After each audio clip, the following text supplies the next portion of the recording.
Hello and welcome to a brief look at Continuity Editing 101. And by 101, we're going back a bit, obviously. This is D.W. Griffith, 1915. You've been reading and hearing about this director and film all semester, really. And this is the assassination of Lincoln scene from Birth of a Nation.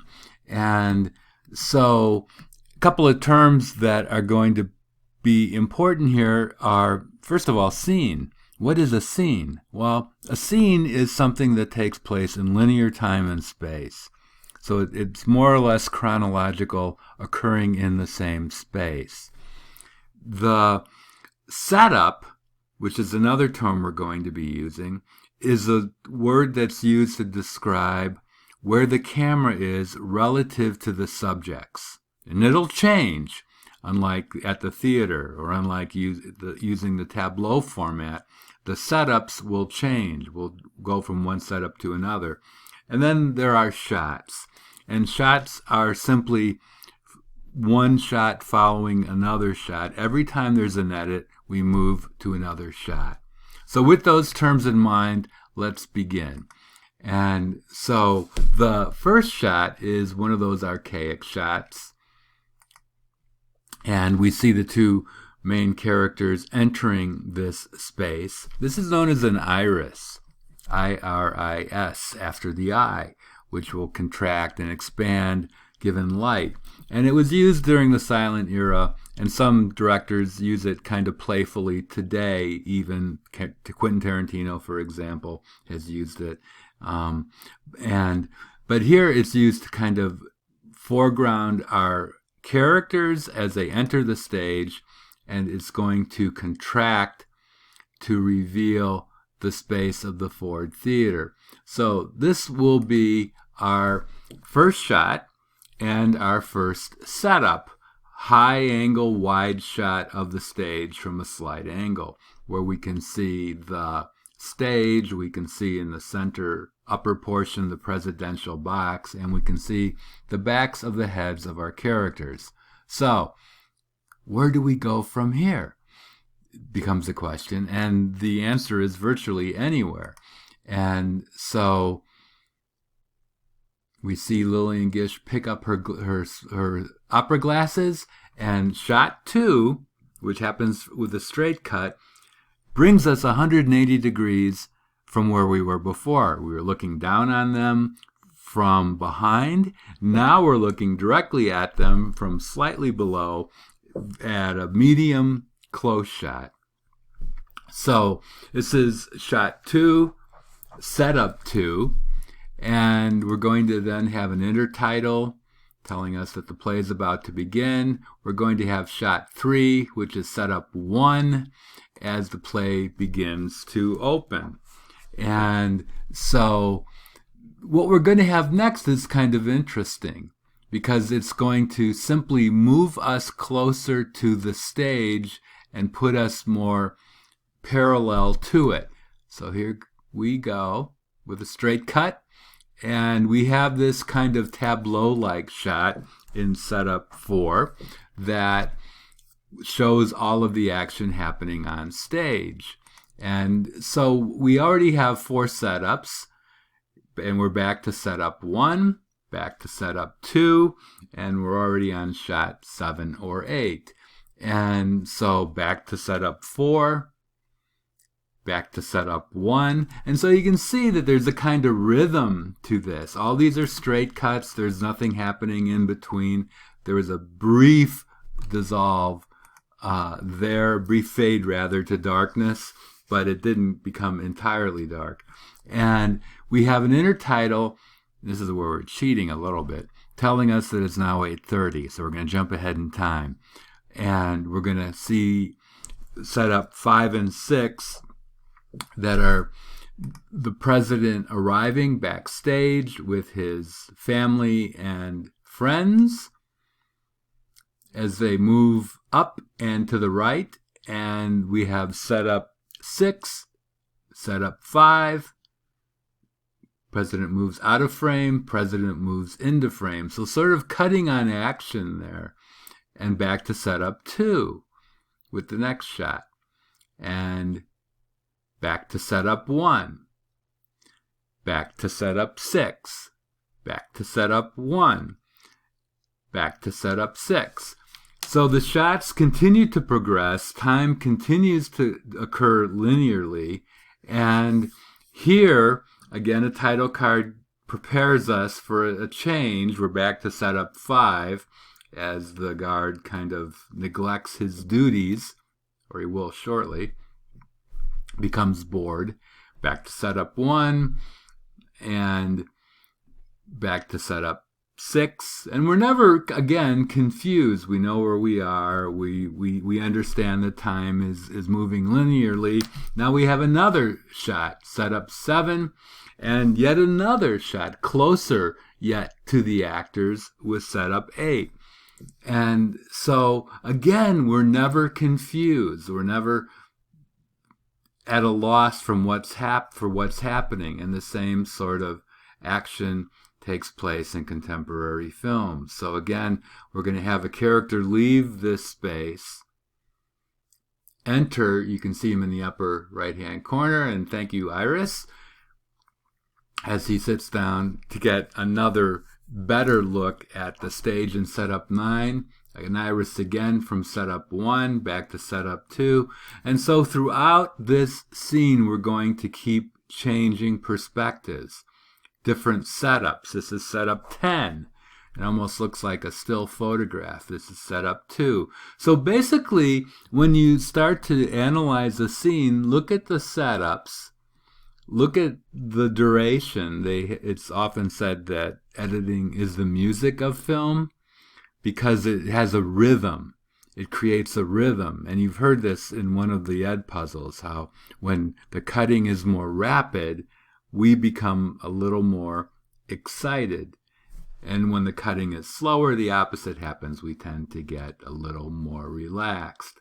So we've got pretty much the whole range of setups, but we're going to get a different setup here, a couple different ones actually, as Booth sees the president and he's going to cock his gun, and we're going to have an insert shot. So we get closer to the action so as to better see it. And if you notice, the gun was pointing in a slightly different angle. So obviously it wasn't filmed at the same time. And so here we have the murder of the president, but a cutaway to kind of expand that time in a way, to make the time seem as though it's taking longer in order to make it more suspenseful. We know what's going to happen. We don't want it to happen, but there it does happen. And so chaos begins to reign as we go back to setup 1, and John Wilkes Booth, as we go back to setup 7, proclaims death to tyrants, back to setup 2, and again it becomes more chaotic from setup 1. So it's really quite sophisticated.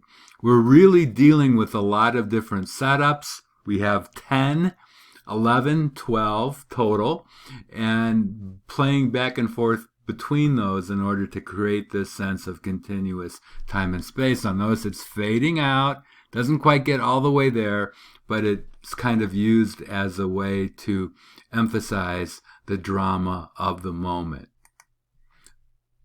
Well, I thought that we'd move ahead a few decades and look at this scene from Blade Runner 2049. And I'm going to let this play out before we come back and take a look at it in more detail. But while you watch this, pay attention to things that you might notice in common with what you saw from The Birth of a Nation in terms of scene, setup, shot, and this idea of continuity of time and place. So let's just take a quick look at this, and obviously you'll be able to do more on your own when you look at this more carefully if you decide to. But like the first shot in The Birth of a Nation, the first shot of Blade Runner 2049 is going to establish setting or scene. And In this case, we're not at a theater, but rather in a kitchen. I just want to set this scene up narratively before we begin, and this is very much toward the beginning of the film, and it takes place in the future, and we followed a policeman, or a Blade Runner, whose job it is actually to kill, or as they call it in the film, retire older models of robots who have been sent to other planets to do work and who have returned to Earth because they don't want to, in fact, be retired. And so the Blade Runner himself is a robot, but the newer models don't seem to have quite the rebellious quality that the older ones do. So in any case, the Blade Runner is currently off screen, and the man that he has come to investigate is going to walk onto the screen. So here we go.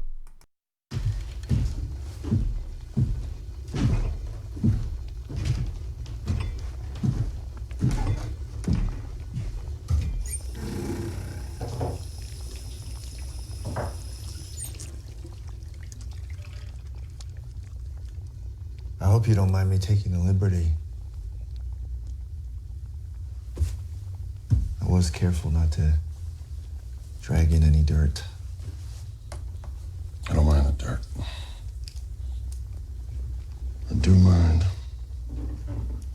unannounced visits. You police? Are you Sapper Morton? Civic number NK68514. I'm a farmer. I saw that. What do you farm?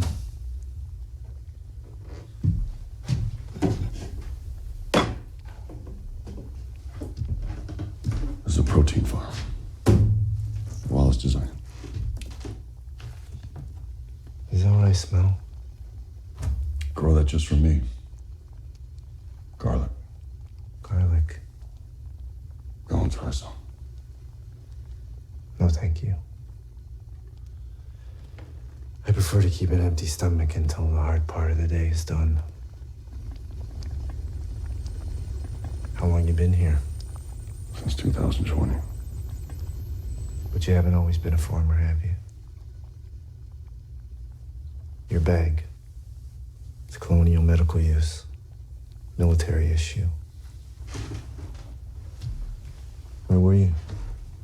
Calantha? Must have been brutal.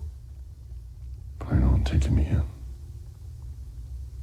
Well, take a look inside. Mr. Morton, if taking you in is an option,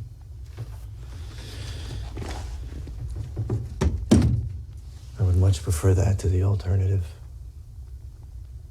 I'm sure you knew it would be someone in time. I'm sorry it had to be me. Good as any. Now, if you don't mind, if you could just look up and to the left, please.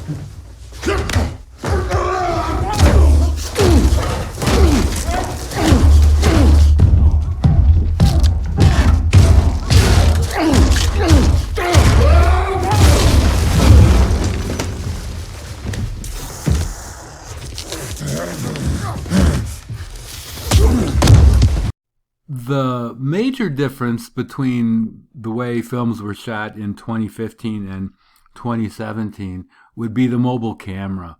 And so the first shot is, in fact, a mobile camera, and it reveals more of the location as it moves in, including, of course, the other character who's waiting for our farmer.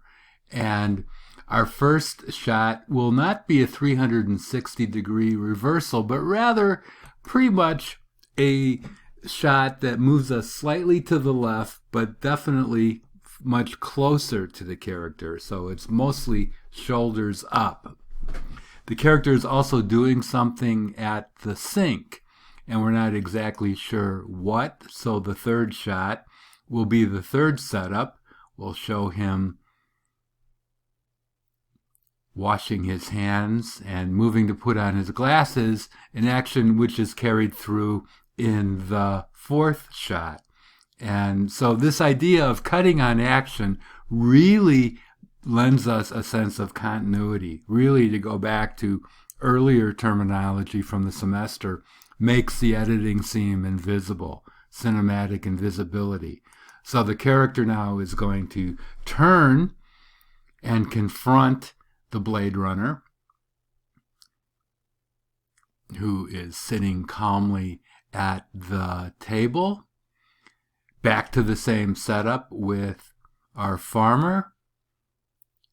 And now we have what looks to be pretty much the same shot as before. Brian Gosling, the actor, is seated very similarly, but the camera has moved behind the farmer and watches as he pulls out a bowl and moves to confront him closer with the worms, an insert shot demonstrating that he is in fact a farmer. So again, cutting on action, this idea of getting something from a table, putting it in his hand, moving toward the table, and it looks like the same movement, but it's not. They were taken by two different cameras.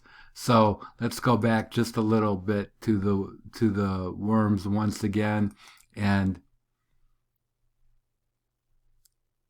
so we have the shot of Brian Gosling, which is on the left-hand side, covered by the dark shadow of the farmer. Again, Brian Gosling really heavily backlit by the window, and yet another setup, putting them both in profile.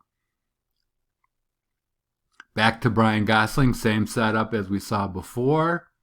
So again, the sense is that this is happening in real time, in the same location. And so that even when we move back from the characters, we're still clearly in a kitchen. The characters are very out of focus, shallow depth of field here, but we have no trouble believing that we're still watching the same two characters in this same kitchen. And so the idea of continuity is maintained.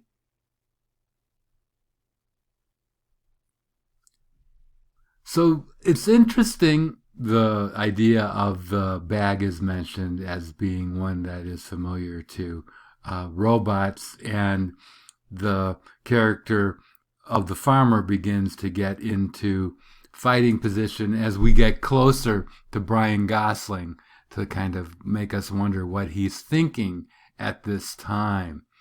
And again, the cuts are on dialogue. We're seeing the same setups between the two characters. Might have been different takes, almost certainly was.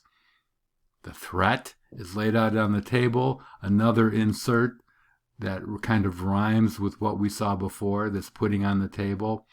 And both seeming to prepare to confront what's about to happen next, one taking out his replicant detector, the other taking out his knife. And so within scenes, like with The Birth of a Nation, and the cutting gets much more rapid as the fight unfolds, and this is where we literally break through the wall of one room into another. But within a scene, the shots tend to be put together with the use of straight cuts. We don't have dissolves until we get, as we'll see next week, with more experimental type forms of editing. So I'm going to leave this at that. I will say that Blade Runner is definitely a film worth looking at, and hope you're all well. Take care.